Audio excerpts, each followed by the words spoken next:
Mead is the world's oldest alcoholic drink, with the earliest discovery found in northern China dating back to 6500 BC.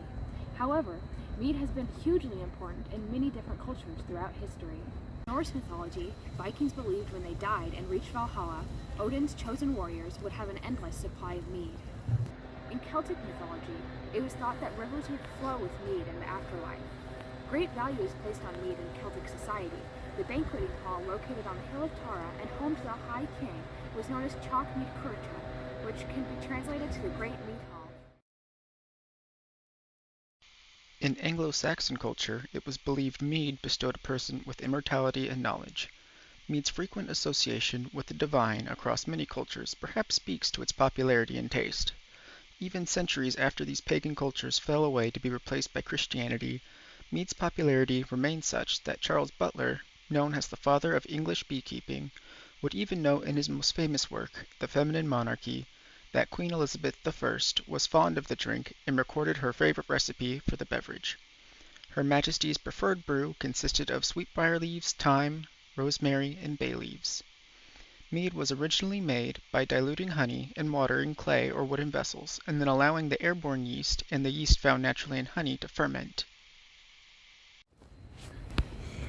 Mead, often referred to as honey wine, is a fermented alcoholic beverage consisting of water, yeast, and honey.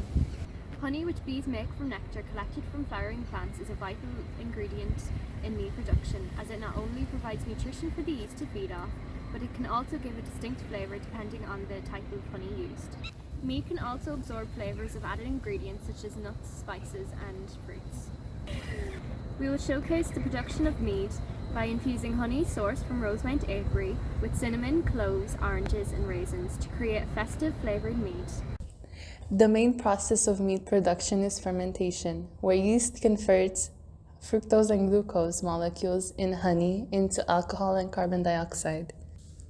The first step is to sanitize any equipment and workbenches being used to prevent any microbial growth.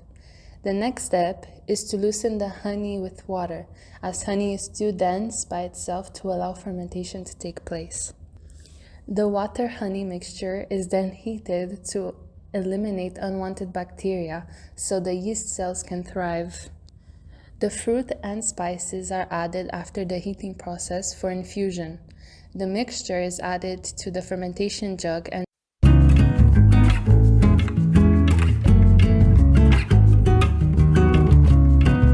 allowed to cool to 32 degrees Celsius, as too high a temperature will kill the yeast. When the desired temperature is reached, the yeast can be added to the jug. The most commonly used yeast for alcoholic fermentation is wine yeast, as it controls the rate of fermentation while also enhancing the honey flavor. At this stage, the jug should be sealed and the airlock attached for fermentation.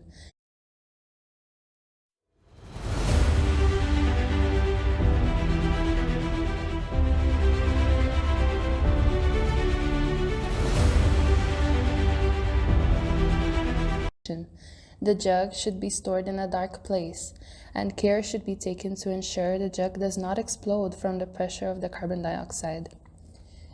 After 4 to 6 weeks of fermenting, when the bubbles have stopped rising in the jug, the mead can be bottled and aged for several months.